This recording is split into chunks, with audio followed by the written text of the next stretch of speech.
बच्चों लोग, इस क्वेश्चन में आपसे पूछा गया है कि इसमें से कौन सा नाइट्रो कंपाउंड है जो नाइट्रस एसिड से रिएक्ट नहीं करता। ध्यान ना, जब भी इस कॉन्सेप्ट को हम डिस्कशन करते हैं तो नाइट्रो कंपाउंड के आप अल्फा कार्बन पे फोकस करना। तो अगर आपके अल्फा कार्बन पे अगर 2 हाइड्रोजन होगा तो नाइट्रस एसिड से रिएक्ट किस तरीके से करता है।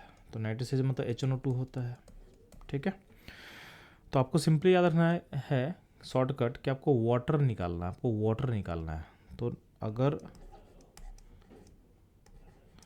अल्फा पोजीशन का नाइट्रो जो है उसका अल्फा पोजीशन हम दिखा रहे हैं। अब HO2 का जो स्ट्रक्चर होता है HONO। तो यहाँ पे क्या होगा, चूँकि अल्फा पोजीशन में 2 हाइड्रोजन है तो नाइट्रस एसिड का जो N-O है उसको आप यहाँ रख दो और यहाँ से 2 और यहाँ से O निकल जाएगा और वाटर निकल जाएगा। तो अल्टीमेटली आपको फॉर्म करता है इस तरह के कंपाउंड। बात समझ में आया। अगर आपके पास अल्फा कार्बन पर अगर 1 हाइड्रोजन होगा, ठीक है, तो उस केस में क्या करोगे, तो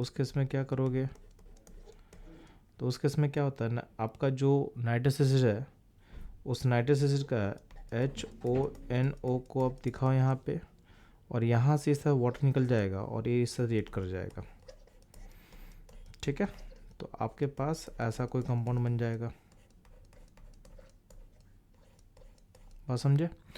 अगर आपके अल्फा कार्बन पर हाइड्रोजन नहीं होगा तो रिएक्शन नहीं होता है, क्योंकि उस केस में वाटर निकलने का पॉसिबिलिटी नहीं है। तो अगर आपके अल्फा पोजीशन पे अगर H नहीं है तो उस केस में रिएक्शन ऑकर नहीं करेगा। ठीक है, तो अगर आप इसको देखते हो तो आपको सिंपली बोला गया है कि किस नाइट्रो कंपाउंड में नाइट्रस एसिड रिएक्ट नहीं करेगा। तो जिस कंपाउंड में नाइट्रो के बगल वाले कार्बन पे H नहीं होगा, यानी हमारा जो आंसर होगा C। तो बच्चों, ये था इस क्वेश्चन का एनालिसिस एंड सॉल्यूशन। मूव करते हैं हम लोग नेक्स्ट क्वेश्चन पे।